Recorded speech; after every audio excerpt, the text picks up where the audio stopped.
Headlines के बाद खबरें तफसील के साथ 2014 नौशहरा श्रीनगर तेजाब हमला केस में अदालत ने दोनों मुलजमीन को आईपीसी की दफा 326 से और दफा 12B के तहत जुर्म के लिए कसूरवार ठहराया है।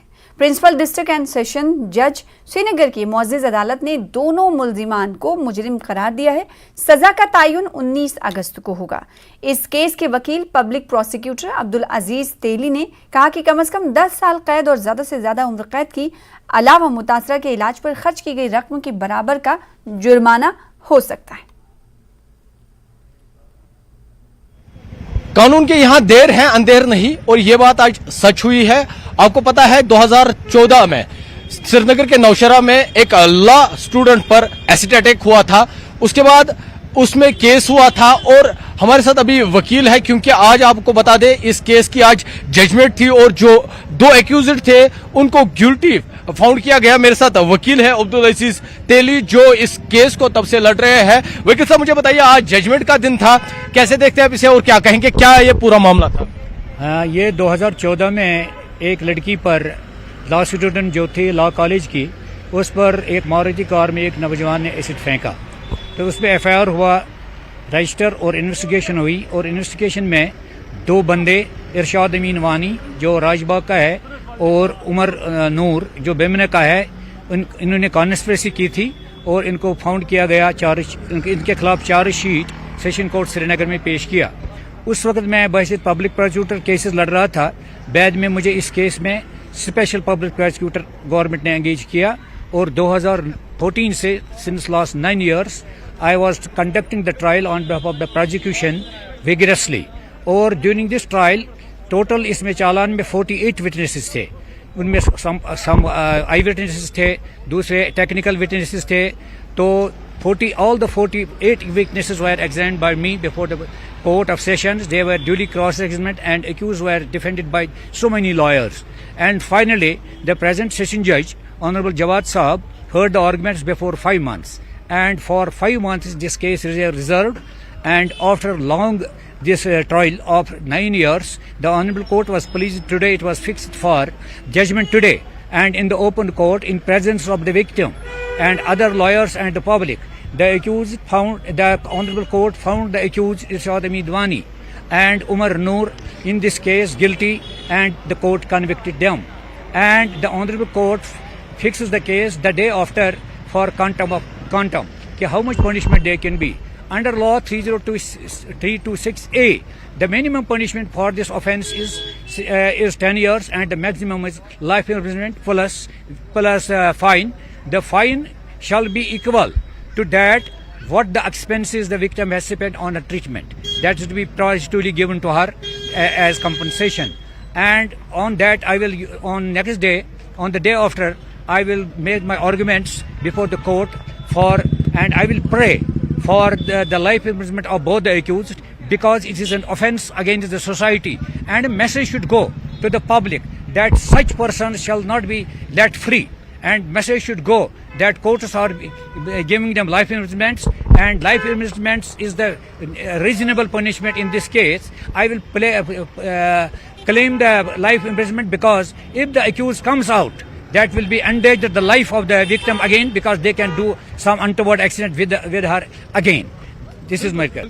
तो नाज़रीन, अब उम्मीद है इस लड़की को आज इंसाफ मिलेगा। अब इंसाफ मिलेगा क्योंकि हालांकि कोर्ट ने दोनों जो मुलजिमीन हैं उनको आज गिल्टी, उनका जुर्म जो है वो कबूल हुआ है, उनका जुर्म जो है वो साबित हुआ है। अब कोर्ट 2 दिन बाद जो है सजा सुनाएगी। तो उम्मीद है जो इन वकील साहब का कहना है कि इस तरह से अब अगर कोर्ट ज्यादा से ज्यादा यानी सख्त से सख्त सजा सुनाएगी तो आने वाले वक्त में किसी और लड़की पर इस तरह का हमला नहीं होगा। फिरोजवानी के साथ Abid Hussain, news 18 Srinagar. Jammu Kashmir all alliance democratic party के पहले यौम तासीस मनाया गया। टैगोर हॉल श्रीनगर में एक तकरीब का इनेकाद किया गया। इस मौके पर 17 अगस्त 2022 को आवाम से किए गए वादों को पूरा करने का अहद किया गया। इन वादों में आर्टिकल 370 और 35A को बहाल करने की कोशिश, साबिका जम्मू कश्मीर रियासत के जोग्राफियाई हालात की बहाली, रियासत का दर्जा शामिल है। श्रीनगर में मरकजी तकरीब से पार्टी सदर रकीबुर रशीद ने खिताब किया। इस मौके पर पार्टी के दीगर लीडरों और बानी अरकान भी मौजूद रहे। यही स्टेज था, आप लोग भी थे जब हमने इस पार्टी की शुरुआत की थी। आज हमारा पहला साल कंप्लीट हो गया, फर्स्ट एनिवर्सरी है हमारी पार्टी की। और जो लोग हमारे साथ जुड़े हुए हैं, मैं फख्र से ये कह सकता हूं कि मैं उन लोगों का शुक्रिया करता हूं कि इस टाइम हमारी पार्टी ने अपनी छाप, चाहे वो पीर पंजाल रेंज है, चाहे वो चिनाब वैली है, चाहे जम्मू है, चाहे कश्मीर के साउथ सेंटर और नॉर्थ है, हर जगह हमारी रिप्रेजेंटेशन है। एंड आई एम 100% श्योर कि इस टाइम हमारी पार्टी सारी पार्टियों से, जितनी भी कश्मीर की लोकल पार्टीज है, चाहे वो नेशनल कॉन्फ्रेंस है, पीडीपी है, या ये क्या कहते हैं इसे, सजालुन साहब की पार्टी है, इन सब में से हमने मतलब हमारी छाप, हमारे जो बंदे हैं इस टाइम जम्मू कश्मीर में कोने कोने में हमारी रिप्रेजेंटेशन है। And it is within a span of 1 year कि we have achieved this goal. वो शायद इसलिए कि हम यूथ को लेकर आगे बढ़ रहे हैं, हमारा नजरिया वो है जो यहाँ के जम्मू कश्मीर के लोग चाहते हैं कि कुछ नए चेहरे सामने आ जाए जिनके ऊपर हम भरोसा करें। और सेक्युलर पार्टी है हमारी, हमारा नारा है हिंदू मुस्लिम सिख इतिहाद जिंदाबाद। इस सोच को लेकर हम आगे चल रहे हैं। देखिए, मैं इतना कहता हूं कि डेवलपमेंट जो हमारी पार्टी का नजरिया है, development is necessary part of anywhere, कोई भी पार्ट हो, चाहे नेशनल लेवल पे हो चाहे इंटरनेशनल लेवल पे, डेवलपमेंट जरूरी है। लेकिन हमारी पार्टी का जो नजरिया है, पहले एक इंसान की पहचान, या मैं कहूंगा कि एक हमारी स्टेट की पहचान जो हमसे छीनी गई, हम उसके लिए भी लड़ रहे हैं, चाहे वो 370 है या 35 है, चाहे वो हमारी जोग्राफिकल कंडीशन है जो हमसे छीनी गई है, हम उसके लिए भी लड़ रहे हैं, हम यूथ के लिए भी लड़ रहे हैं, हम अनएम्प्लॉयमेंट भी हमारा इशू है, हमारा जो ड्रग्स है इस टाइम वो भी हमारा इशू है। We are fighting on every stage. आगे बढ़ेंगे। खोचीपुरा टंगमर्ग से ताल्लुक रखने वाले कश्मीर के मशरूम बादशाह के नाम से मशहूर गौहर अली लोन को प्रोग्रेसिव मशरूम अवार्ड 2023 के लिए मुंतखब किया गया है। इन्हें 10 सितंबर को हिमाचल प्रदेश के सोलन में Indian council for agricultural research centre की जानिब से मशरूम मेले के दौरान इस अवार्ड से नवाजा जाएगा। इस अवार्ड के लिए पूरे मुल्क में सिर्फ 5 लोग मुंतखब हुए हैं, जिनमें कश्मीर से सिर्फ गौहर अली का नाम शामिल है। गौहर अहमद लोन गुज़िश्ता कई बरसों से मशरूम की काश्त कर रहे हैं और अच्छी खासी आमदनी कमा रहे हैं और दूसरों के लिए भी मशाल राह बने हुए हैं। इस अवार्ड के इंतखाब पर गौहर अली ने खुशी का इजहार किया है। उधर एग्रीकल्चर कश्मीर के डायरेक्टर चौधरी मोहम्मद इकबाल ने भी खुशी का इजहार करते हुए कहा कि ये कश्मीर में एग्रीकल्चर सेक्टर की कामयाबी की निशानी है। इन्होंने गौहर अली को मुबारकबाद भी दी।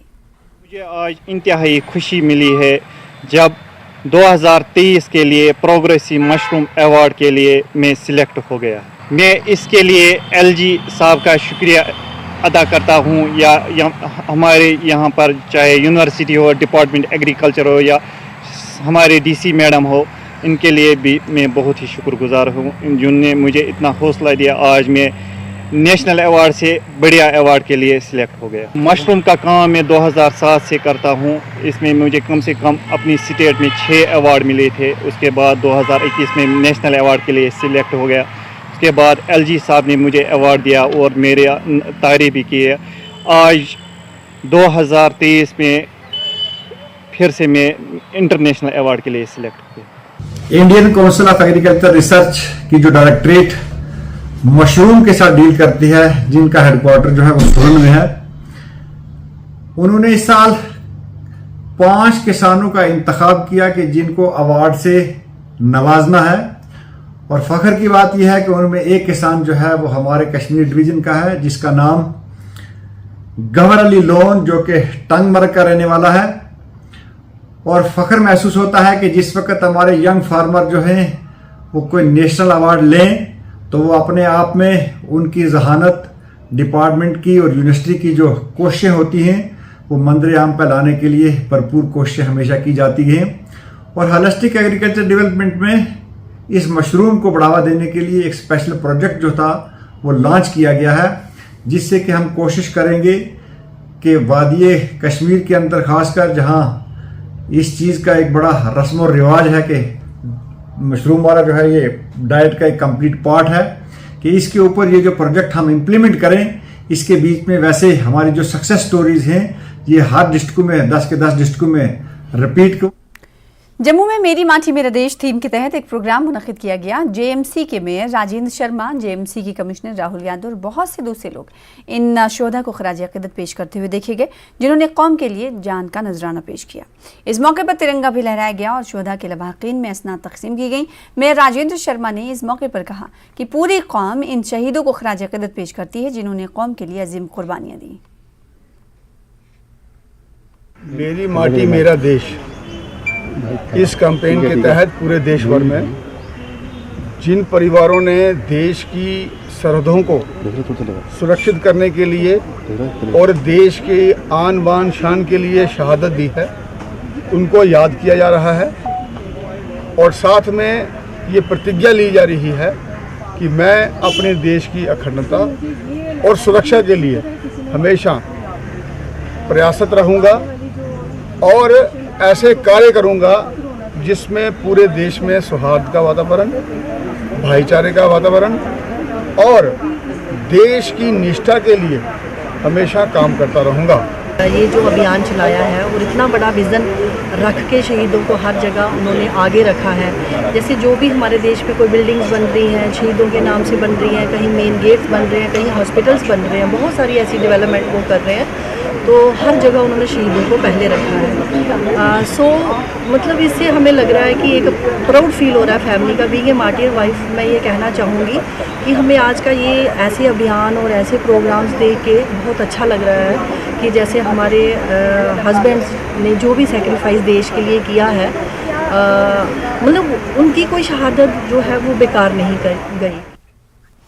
जेपीडीसीएल के चीफ इंजीनियर संदीप सेठ ने आज ऐलान किया कि उन्होंने कुछ जगहों पर मुतवाज़ी पुराने मीटर लगाए हैं ताकि नए लगाए गए स्मार्ट मीटरों के बारे में लोगों के जहनों से शकूक व शुबहात को दूर किया जा सके। संदीप सेठ जम्मू में अपने गोदाम के दौरे के दौरान मीडिया से बातचीत कर रहे थे।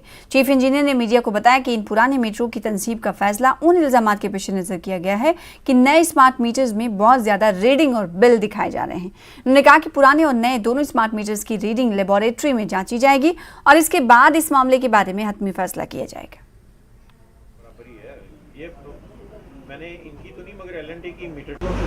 मैंने भी कहा था कि जो पैरेलल मीटर्स हैं वो लगाएंगे, बिकॉज लोगों को ये डाउट है कि ये स्मार्ट मीटर्स जो हैं ये नॉर्मल मीटर से डिजिटल मीटर से तेज चलते हैं। तो आज इन्होंने वेयर हाउस वालों ने 4 नए मीटर खरीदे हैं। हमारे पास भी नए मीटर्स हैं पड़े हुए, जो या पुराने मीटर जो हम पे उतारे हैं। हम ये 4 मीटर और कम से कम भी 6-7 और मीटर, 6 मीटर और हम अपनी लैब में भेजेंगे। हमारी इंटरनेशनल लेवल की लैब है पनामा चौक में, वहाँ से टेस्ट होके सर्टिफाई होके आएंगे और कल 2 बजे हम यहाँ पे उन जो स्मार्ट मीटर्स हैं उनके पैरेलल में ये मीटर लगाएंगे, ताकि लोगों का जो शक है कि ये मीटर स्मार्ट मीटर तेज चलते हैं वो क्लियर हो सके। फिलहाल इसी के साथ रुकेंगे, छोटे से ब्रेक के लिए कुछ और खबरों के साथ जल्द लौटेंगे।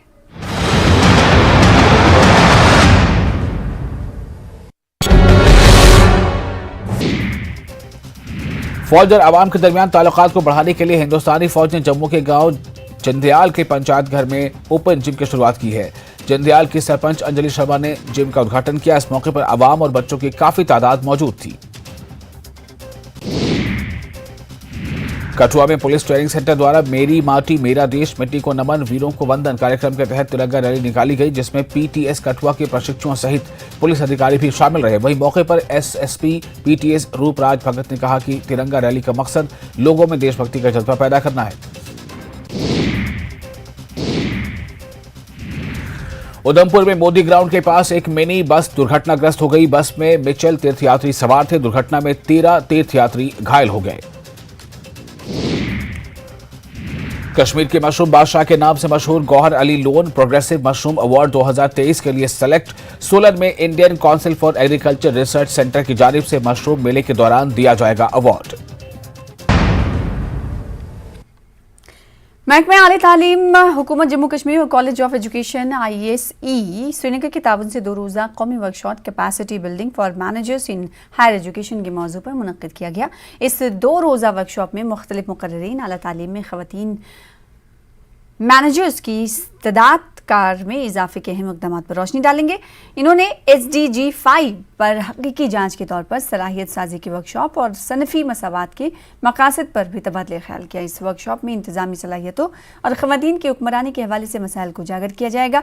जम्मू कश्मीर वक्फ बोर्ड की chairperson doctor Darakhshan Andrabi, professor emeritus और साबिक director women studies centre Punjab university doctor Pam Rajput और professor Nilofar Khan, director college department of higher education professor Yasmeen Shahi और doctor Praveen Pandit, consultant central university of Kashmir, Kashmir division के कॉलेजों के प्रिंसिपल्स मौजूद रहे।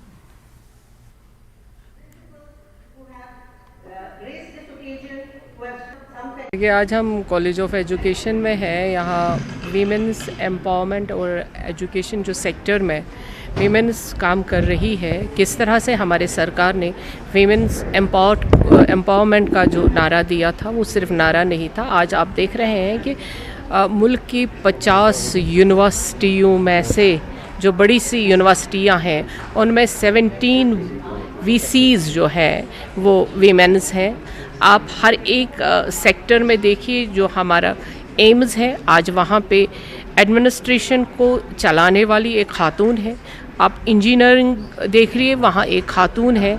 आप यहाँ भी जहाँ भी देखते हैं जिसमें काबिलियत है वो मर्द या औरत, जो पहले देखा जाता था कि मर्दों को तरजीह दी जाती थी, लेकिन हमारे गवर्नमेंट ने जैसे इस चीज़ को बाज़ाब्ता तौर पे और दुनिया को भी दिखाया कि हिंदुस्तान में औरतें किसी चीज़ से कम नहीं हैं, किसी से कम नहीं। आज जहाँ पे हम हैं, इस कॉलेज को हेड भी एक विमेन कर रही है, प्रोफेसर डॉक्टर सीमा नाज साहिबा, हमारी यूनिवर्सिटी को डॉक्टर नीलोफर खान साहिबा, हमारी हायर एजुकेशन की डायरेक्टर अशाई साहिबा डॉक्टर साहब, और हर एक अभी आप देख रहे हैं जिनमें काबिलियत है वो आगे बढ़ रही है। और हर जगह हम देख रहे हैं कि आज कोई भी एजुकेशन फैकल्टी देख लीजिए, कोई भी एग्ज़ामिनेशन देख लीजिए, UPSC का देख लीजिए, या आप कश्मीर एडमिनिस्ट्रेटिव सर्विस को देख लीजिए, वहाँ पे गर्ल्स टॉप कर रही है।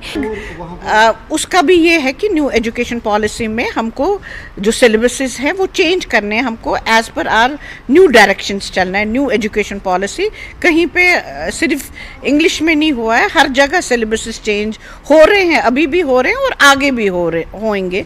हमको अपनी न्यू एजुकेशन पॉलिसी जो है उसके मुताबिक, चाहे कॉलेजेस हो, चाहे यूनिवर्सिटीज़ हो, कोई भी डिपार्टमेंट हो, we have to follow that road map and accordingly prepare our students, train our students, whether it's research और PG और एनी इंजीनियरिंग, कुछ भी हो, accordingly we have to move. पंपों में ट्रैफिक जाम एक बड़ा मसला बन गया है, जिसकी वजह से लोगों को, खासकर मरीजों को, सख्त दिक्कतों का सामना करना पड़ रहा है। उधर सब डिस्ट्रिक्ट अस्पताल के नज़दीक पार्किंग ना होने की वजह से अक्सर लोग अपनी गाड़ियों को सड़कों पर पार्क करते हैं, जिसकी वजह से एम्बुलेंस गाड़ियों को कई घंटों तक ट्रैफिक जाम में रुकना पड़ता है और मरीजों को जान का खतरा रहता है। मकामी लोगों ने सरकार से अपील की है कि जल्द ही अस्पताल के करीब पार्किंग का इंतजाम किया जाना चाहिए, ताकि मरीजों को अस्पताल आने जाने में कोई परेशानी दरपेश न आए। चौक से लेके आस्थान तक और फिर हॉस्पिटल, हायर सेकेंडरी रोड से हॉस्पिटल तक इनवेरिएबली पार्किंग गाड़ियों की होती हैं, जिससे मेडिकल इमरजेंसीज को बड़ी दिक्कत होती है। कल भी एक ऐसा वाक़ा हुआ कि एम्बुलेंस ट्रैफिक जाम में खिल चौक में फंस गई। दाईं तरफ भी गाड़ियाँ थी, बाईं तरफ भी गाड़ियाँ थी। अब मुश्किल से वो पेशेंट हॉस्पिटल तक पहुँच सका और वापसी पे जब उनको रेफ़र किया गया श्रीनगर, वापसी पे फिर उसी जाम में फंस गया। ये सूरत हाल बहुत तशवीशनाक है। हमें खुद चाहिए कि हम इस बात का एहसास रखें कि दोनों तरफ से पार्किंग गाड़ियों की न रखें। अगर अशद ज़रूरत है वो तो कम से कम एक ही साइड रखें, ताकि दो गाड़ियां सड़क से गुजर सकें। जहाँ तक आपका कहना सही है, जहाँ तक मुझे इन्फॉर्मेशन है, कल ये पेशेंट कोई 6 बजे के करीब रेफर हुआ था। लतपुरा में एक रोड ट्रैफिक एक्सीडेंट हो गया था, तो फिर वो पेशेंट यहाँ रेफर हो गया था, जिसको हमें फिर वापस यहाँ SMHS भेजना पड़ा।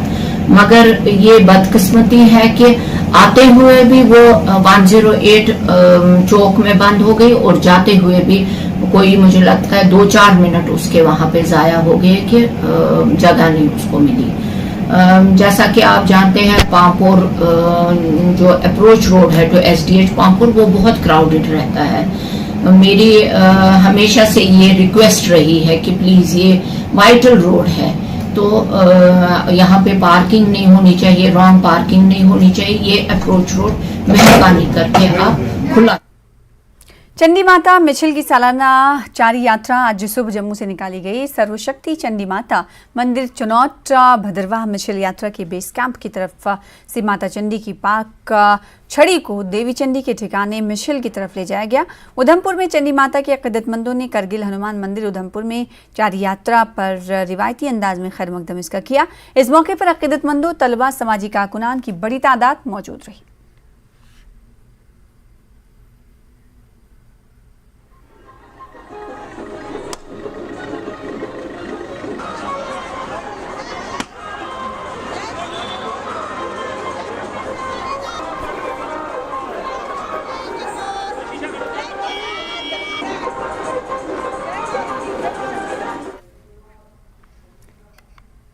और इस वक्त की बड़ी खबर का रुख कर लेते हैं। आपको बता दें इस वक्त की बड़ी खबर आ रही है जिसका रुख करेंगे।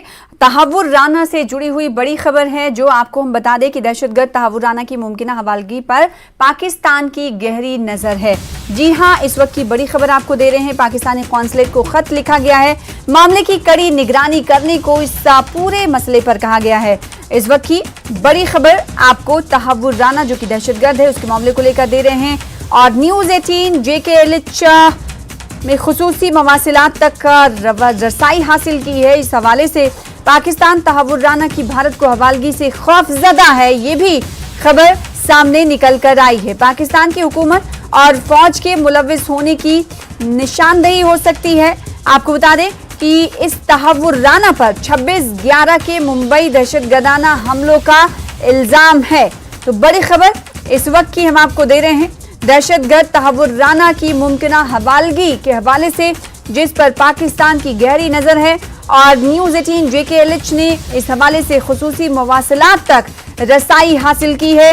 आपको बता दें कि जो जानकारी निकल कर सामने आ पाई है उसके मुताबिक पाकिस्तान तहव्वुर राना की भारत को हवालगी से खौफजदा है। पाकिस्तान की हुकूमत और फौज के मुलविस होने की निशानदही इस वजह से हो सकती है, लिहाजा इसी अमल से पाकिस्तान खौफजदा दिखाई दे रहा है। तहव्वुर राना दहशतगर्द हमलों में मुलविस रहा है। खासकर 26/11 में जो हमला हुआ था मुंबई में दहशतगर्दाना हमला, उसका इल्जाम इस पर है। और जो तस्वीर आप देख पा रहे हैं ये तहव्वुर राना की है और साथ मुंबई में ताज होटल पर जो 26/11 को हमला हुआ था उसकी तस्वीर भी टीवी स्क्रीन पर हम आपको दिखा रहे हैं। तो पाकिस्तानी कॉन्सुलेट को खत लिखा गया है, मामले की कड़ी निगरानी करने को कहा है। और इस हवाले से न्यूज़ 18 JKLH ने खुसूसी मवासिलात तक रसाई हासिल कर ली है। हमारे साथ खास मेहमान जुड़ रहे हैं जिनका हम रुख करेंगे। डॉक्टर SP वाद साहब, इस खबर पर उनसे हम उनकी प्रतिक्रिया, उनका रद्देमल जानने की कोशिश करेंगे। दहशतगर्द तहव्वुर राना के हवाले से जो बड़ी खबर आई है डॉक्टर SP वाद साहब कि पाकिस्तान तहव्वुर राना की भारत को हवालगी करने पर खौफजदा दिखाई दे रहा है। आपकी इस पर क्या कुछ प्रतिक्रिया है, क्या कुछ रद्देमल है? पाकिस्तानी कॉन्सुलेट को खत भी लिखा गया है और मामले की कड़ी निगरानी करने को कहा गया है। देखिए, पाकिस्तान को इन जो भी 26/11 अटैक में इन्वॉल्व थे और तहव्वुर राना और भी जो प्लानिंग में इन्वॉल्व थे, जो इसको साजो सामान तैयारी करके भेजा जिन्होंने, उन सब जो भारत ने इन्वेस्टिगेशन में आइडेंटिफाई किया उनको पाकिस्तान को कानून की दायरे में उनके खिलाफ कार्रवाई करनी चाहिए और अगर हो सके तो भारत को भी हैंड ओवर करना चाहिए। क्योंकि पहले ही पाकिस्तान तो एडमिट कर चुका है कि वो ये अटैक वहां से प्लान हुआ था और वहाँ की लोग इसमें इन्वॉल्व थे। जो यहाँ 10 लोग मारे गए और 9 लोग मारे गए, एक पकड़ा गया जिसको बाद में फांसी हुई। तो मैं समझता हूँ पाकिस्तान अगर हालात बेहतर करने हैं तो वो 2611 के अक्यूज्ड को उनके खिलाफ भारत ने जो डोजियर्स दिए हैं उन पर कानूनी कार्रवाई अपनी कोर्ट में करके और अगर हो सके तो भारत के हवाले करना चाहिए। जी, लेकिन क्या लगता है जिस तरीके से अमल दखल रहा है दहशतगर्दाना हमलों को लेकर पाकिस्तान का, या फिर कोशिशें रही हैं, क्योंकि जम्मू कश्मीर की अगर हम बात करेंगे तो अक्सर दरअंदाजी की कोशिश या फिर नार्को टेररिज्म को बढ़ाने को लेकर या किसी भी तरह की दहशतगर्दी के अमल को जारी रखने में पाकिस्तान पीछे नहीं रहता है। तो क्या आपको लगता है कि इस मामले में पाकिस्तान के हवाले से जो खबर आ रही है कि वो खौफजदा है, जाहिर सी बात है बहुत सारी चीजें उसकी खुल जाएंगी, तो क्या आपको ऐसा लगता है कि पाकिस्तान इस पर रजामंद होगा? देखिए, जो उनकी, मेरा ये मानना है कि उनके जो एस्टैब्लिशमेंट है जो ये सब कुछ करवाती है उनका चेंज ऑफ हार्ट नहीं हुआ है। आज उनकी जो माली हालत है, जो उनकी लोग तरबतर हो रहे हैं, उसके लिए जिम्मेवार भी वही लोग हैं, क्योंकि उन्होंने जो नफरत की पॉलिसी भारत की तरफ अपनाई है, कश्मीर कर करके अपने आप को बर्बाद कर लिया है और भारत पर 4 जंगें की और अल्टीमेटली मुंह की खाई। लेकिन उनके अफसोस की बात यह है कि सब कुछ होने के बावजूद भी उनके चेंज ऑफ हार्ट नहीं है। तो जब तक उनका ये दिल से तब्दीली नहीं आएगी तो मैं नहीं समझता कोई अच्छी आगे से उम्मीद उनसे की जा सकती।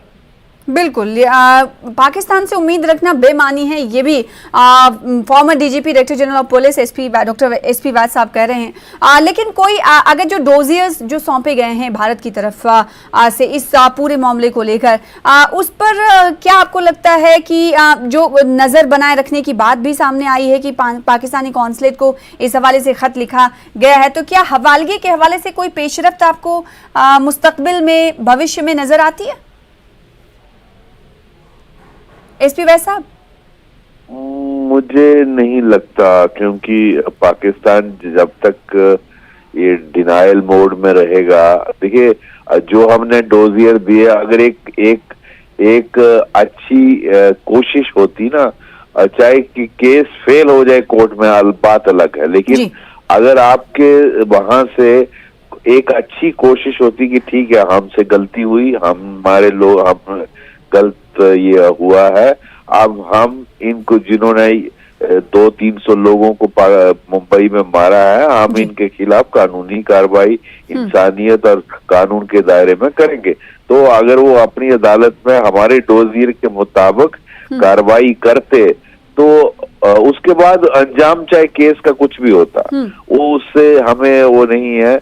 अगर वो छूट भी जाते बात अलग थी, लेकिन जेन्युइन वो कोई वही नहीं है, नीयत ही नहीं है उसमें। वो बोलते हैं कि डोजियर इनकम्प्लीट है, बहानाबाजी जो होती है। बिल्कुल नए पैतरे हमने देखा है कि माजी में भी इस तरह के उठाए गए हैं, ताहवुर राना की तरफ से भी नए पैतरे ये उठाए गए हैं, क्योंकि हम ये जानते हैं कि इस हवाले से अमेरिका की तरफ से भी पेशरफ्त हुई थी। 2008 के मुंबई आतंकी हमले के गुनहगार पाकिस्तानी मूल के कैनेडियाई कारोबारी है ताहवुर राना, जिसको लेकर भारत प्रत्यर्पण को लेकर, हवालगी को लेकर मंजूरी भी दे दी थी अमेरिका की एक अदालत ने, लेकिन अलग अलग पैतरे कहीं ना कहीं अपनाए जा रहे हैं। डॉक्टर एसपी वैद साहब हमारे साथ जुड़े रहिएगा। हमारे साथ शैलेंद्र वांगू हमारे साथ ही जुड़ रहे हैं, एडिटर नेशनल ब्यूरो। अभी जो न्यूज़ 18 JKLH ने इसकी खुसूसी मवासिलात तक रसाई हासिल की है, उसके जरिए क्या कुछ जानकारी दर्शकों को आप देंगे शैलेंद्र वांगू?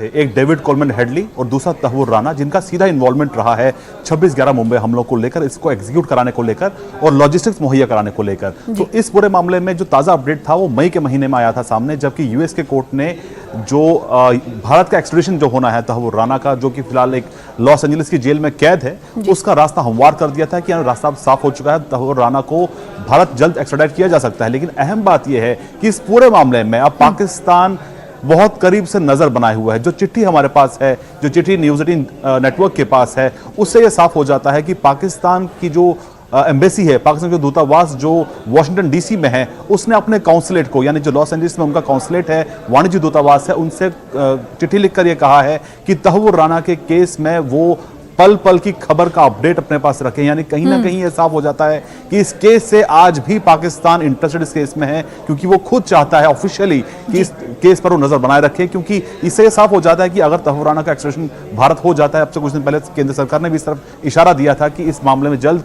एक बड़ी पहल होगी और अमेरिका से भारत लाया जा सकता तहव्वुर राना को। तो ऐसे में अगर पाकिस्तानी ये नागरिक जो बाद में कैनेडियन नागरिक बना, अगर ये भारत आता है और ये जो राज खोलेगा पाकिस्तानी आर्मी के किस तरह से मुंबई हमलों को अंजाम दिया गया, तो ये इससे बचने के लिए कहीं ना कहीं पाकिस्तान आखिरी दम तक कोशिश कर रहा है कि तहव्वुर राना का एक्सट्रेडिशन ना हो सके। तो कहीं ना कहीं ये इस तरफ इंडिकेशन है कि किस तरह से तहव्वुर राना के एक्सट्रेडिशन पर उसके प्रत्यार्पण को लेकर आज भी पाकिस्तान नजर बनाए हुए है। ऑफिशियली कम्युनिकेशन जारी किया गया है पाकिस्तानी कॉन्सुलेट को लॉस एंजलिस में, क्योंकि जो फिलहाल तहव्वुर राना है वो लॉस एंजलिस की एक जेल में कैद है, तो वो जुरिसडिक्शन क्योंकि लॉस एंजलिस का आता है, तो इसलिए पाकिस्तानी कॉन्सुलेट को कहा गया है कि उसके जो सारी जानकारी और अपडेट्स हैं उसको लेकर वो पाकिस्तानी जो मिशन यूएस में है, जो वाशिंगटन डीसी में है, उसको लगातार अपडेट्स मिलते रहे। लेकिन कहीं ना कहीं बार फिर पाकिस्तान एक्सपोज हो जाता है कि किस तरह से मुंबई हमलों के दोषियों को आज भी ट्रैक कर रहा है पाकिस्तान। बिल्कुल, और इस बात से वो तमाम चीजें आया हो जाती हैं, जैसे कि शैलेंद्र वांगू आपने कहा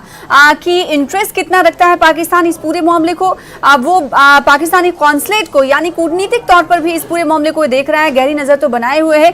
ऐसे में एक बार फिर से पाकिस्तान कहीं ना कहीं एक्सपोज होता हुआ दिखाई दे रहा है। उधर अब से कुछ देर पहले डॉक्टर SP वास साहब से हमारी बात हो रही थी कि जो हवालगी के हवाले से लगातार भारत की तरफ से, हिंदुस्तान की तरफ से डोजियर सामने रखे गए हैं, दिए जाते रहे हैं, उस पर पाकिस्तान की तरफ से कोई ऐसा कुछ रद्द-ए-अमल या प्रतिक्रिया ठोस सामने नहीं आ पाई है। और साथ ही साथ ये भी कि क्या इस अंश में आपको ये लगता है कि जब कॉन्सुलेट को पाकिस्तान की तरफ से खत लिखा जाता है, पत्र लिखा जाता है, तो कहीं ना कहीं पाकिस्तान के अंदर डर भी होगा, खौफ भी होगा कि अगर भारत के हवालगी के हवाले से रास्ता अगर साफ हो जाता है तहव्वुर राना का, तो ऐसे में पाकिस्तान की क्या कुछ इसमें मुलव्विस रहने की जो अंश थे या फिर जो इंटरेस्ट था, वो तमाम चीजें सामने आ जाएंगी, पर्दाफाश हो जाएगा। तो एक बार फिर से कहीं ना कहीं पाकिस्तान इन तमाम चीजों को छुपाने की कोशिश कर रहा है, ये समझ सकते हैं।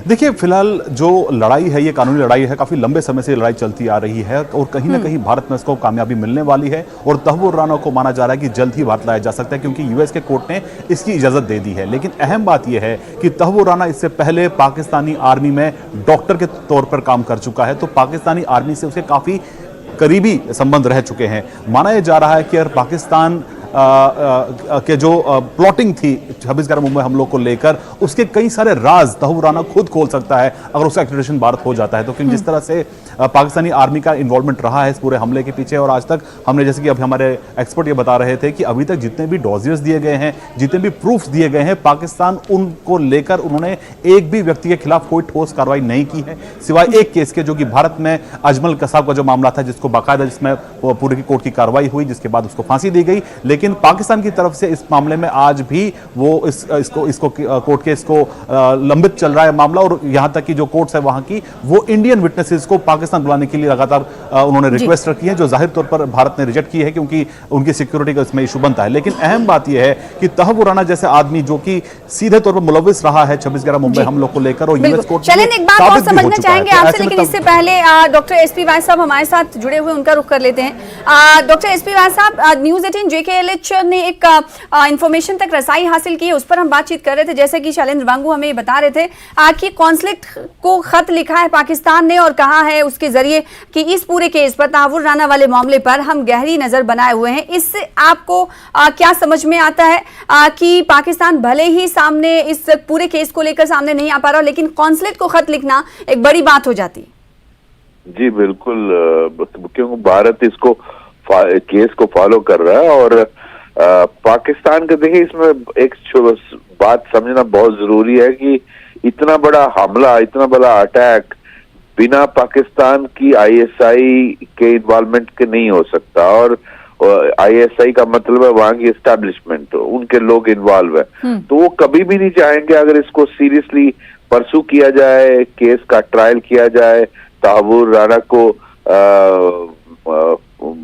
प्रोसिक्यूट किया जाए, तो उसमें बहुत सारे राज निकलेंगे और उन राज में वहां की एस्टैब्लिशमेंट के लिंक निकलेंगे, तो वो पाकिस्तान कभी भी ऐसा नहीं चाहेगा कि वो फिर तो सारा गेम ही प्लान बाहर आ जाएगा। तो मैं समझता हूँ इसलिए उस पर पर्दा डाला जा रहा है। पाकिस्तान इसलिए घबराया हुआ है कि भारत इसको अगर ज्यादा परस्यू करेगा तो हमारे लिए परेशानी बन सकती है। बिल्कुल, तो एक सवाल ये उठता है कि अगर पीछे से आप इस पूरे केस को फॉलो कर रहे हैं, कॉन्सर्ट को खत लिख रहे हैं, तो सामने क्यों नहीं आ जाते हैं? शैलेंद्र वांगू हमारे साथ जुड़े हुए हैं, क्योंकि हम जानते हैं कि हिंदुस्तान ने 10 जून 2020 को हिंदुस्तान की हवालगी के हवाले से तहव्वुर राना को, जो कि 62 साल के हैं, अस्थायी गिरफ्तारी की मांग की थी और इसकी शिकायत भी दर्ज कराई थी, जिस पर बाइडेन प्रशासन ने, बाइडेन इंतजामिया ने तहव्वुर राना को भारत की हवालगी का समर्थन किया था, सपोर्ट किया था और मंजूरी भी दे दी थी। शैलेंद्र, आपको आवाज मिल पा रही होगी, तो हम आपसे समझना चाहेंगे जिस तरीके से अभी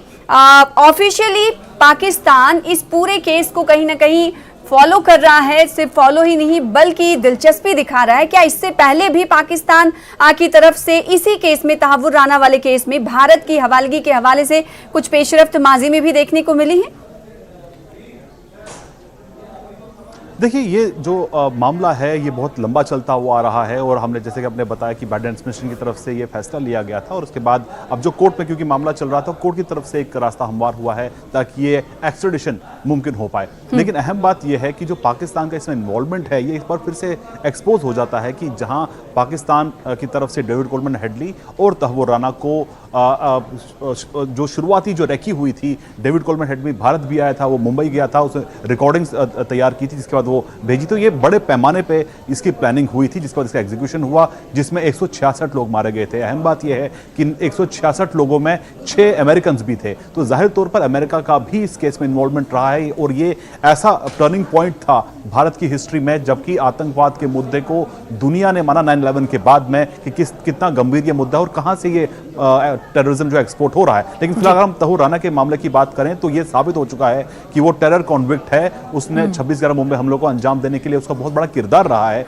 तो ऐसे में अगर पाकिस्तान में से हम उम्मीद ना करें कि वो जस्टिस देगा उन विक्टिम्स को जो कि इस हमले में मारे गए थे, लेकिन अमेरिका की तरफ से एक बड़ी पहल ये जरूर है। लेकिन ऐसे में पाकिस्तान बौखलाया हुआ है, वो नहीं चाहता है कि तहव्वुर राना का एक्सट्रेडिशन भारत में हो, क्योंकि अगर वो भारत आता है, बिल्कुल, अगर भारत आता तो कई राज खुलेंगे और तमाम राज से पर्दाफाश होगा और पाकिस्तान फ्रंट फुट पर आकर एक्सपोज होगा। बहुत शुक्रिया हमारे साथ जुड़ने के लिए शैलेंद्र वांगू, साथ ही साथ डॉक्टर एसपी वाद, आपका भी बहुत शुक्रिया न्यूज़ 18 जेके लिच को वक्त देने के लिए। फिलहाल आगे बढ़ लेते हैं। पीडीपी सदर महबूबा मुफ्ती आज भी सुप्रीम कोर्ट में आर्टिकल 370 पर सुनवाई के दौरान मौजूद रहीं। इस मौके पर उन्होंने मीडिया से बातचीत करते हुए महबूबा मुफ्ती ने कहा कि मोदी हुकूमत ने जल्दबाजी में दफा 370 को खत्म करने का फैसला किया था। मैंने कहा कि जो हमारे साथ नाइंसाफी हुई है पार्लियामेंट के अंदर, एक गैर कानूनी तरीके से बीजेपी ने इस मुल्क की कॉन्स्टिट्यूशन को सबवर्ट किया और उसके बाद जम्मू कश्मीर के कॉन्स्टिट्यूशन को खत्म किया और हमारी स्पेशल स्टेटस को खत्म किया।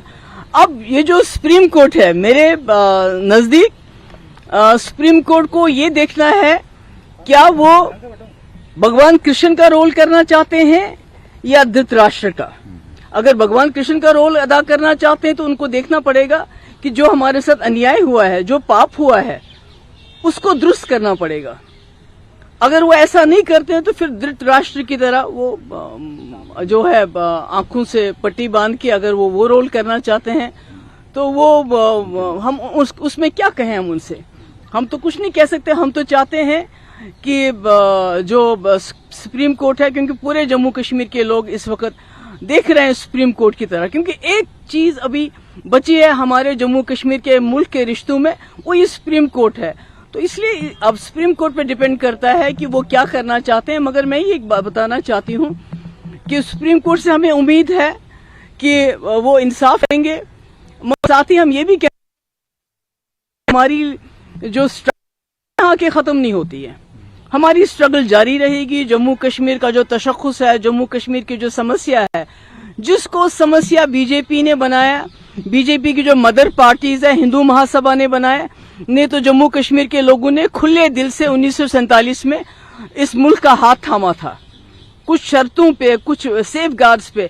मगर हिंदू महासभा ने उसी वक्त ये शोर मचाना शुरू किया, एक संविधान, एक विधान, एक प्रधान, जिसकी वजह से कश्मीर के, जम्मू कश्मीर के लोगों को लगा कि ये लोग तो हमें धोखा दे रहे हैं, हमसे वादा करने के बाद ये हमसे सब कुछ छीनना चाहते हैं, जिसकी वजह से जम्मू कश्मीर की समस्या आज तक यहाँ पहुंची। और 2019 में जिस वक्त इन्होंने 370 को गैर आईनी तरीके से खत्म किया, तो हमेशा की तरह एक बार फिर भारतीय जनता पार्टी पर हमलावर होती हुई दिखाई दे रही हैं महबूबा मुफ्ती। और आर्टिकल 370 पर रोजाना की बुनियाद पर सुनवाई हो रही है। आज भी सुनवाई हुई और सुनवाई के दौरान सुप्रीम कोर्ट में मौजूद रही महबूबा मुफ्ती। शीरीन एलिजाबेथ हमारे साथ, हमारी रिपोर्टर जुड़ी इस खबर पर ज्यादा जानकारी के साथ। शीरीन, आज की प्रोसीडिंग्स कैसी रही और हमेशा की तरह आज भी एक बार फिर से महबूबा मुफ्ती सेंट्रल गवर्नमेंट पर हमलावर दिखाई दी?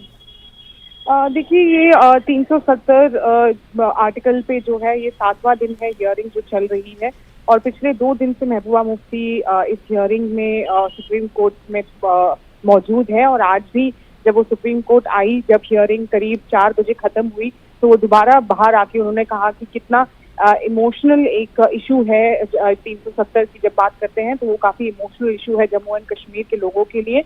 और फिर से उन्होंने हमला किया है सेंट्रल गवर्नमेंट में कि गवर्नमेंट पे कि बिना सोचे समझे जो है ये एक नीति लाई गई है और इसको हटाना ही पड़ेगा, ऐसा एक मांग भी महबूबा मुफ्ती ने अपने मीडिया से संबोधित करते हुए उन्होंने कहा।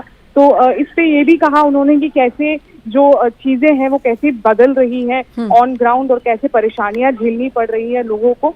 तो अभी हियरिंग जो आज की हियरिंग थी वो समाप्त हुई है, लेकिन कल दोबारा इस 370 एब्रोगेशन पे दोबारा हियरिंग सुनी जाएगी। हालांकि आज की जो हियरिंग थी पूरी तरीके से वो जो पेटिशनर की साइड है वो सुना गया और कल दोबारा फिर से इसको हियरिंग को कंटिन्यू किया जाएगा। बिल्कुल, तो लगातार सुनवाई जारी है आर्टिकल 370 पर। और सबसे अहम बात और जो खास बात यह है कि जम्मू कश्मीर की जो अहम पॉलिटिकल पार्टियां हैं वो सुप्रीम कोर्ट में सुनवाई के दौरान मौजूद रह रही हैं। सबसे पहले फारूक अब्दुल्ला को हमने देखा कि वो मौजूद रहे, उमर अब्दुल्ला भी मौजूद रहे, उसके बाद महबूबा मुफ्ती, सज्जाद लोन, ये तमाम लोग सुप्रीम कोर्ट में सुनवाई के दौरान मौजूद रहे। ऐसे में कहीं ना कहीं शीरीन, ये तमाम जो पॉलिटिकल लीडर्स हैं पैगाम देना चाहते हैं जम्मू कश्मीर के अवाम को, लोगों को, कि वो आर्टिकल 370 के मुद्दे पर ना सिर्फ बयानबाजी करते हैं बल्कि एक हिकमत अमली के तहत वो सुप्रीम कोर्ट में भी मौजूद है। क्या मैसेज आपको लगता है ये देना चाह रहे हैं शीरीन?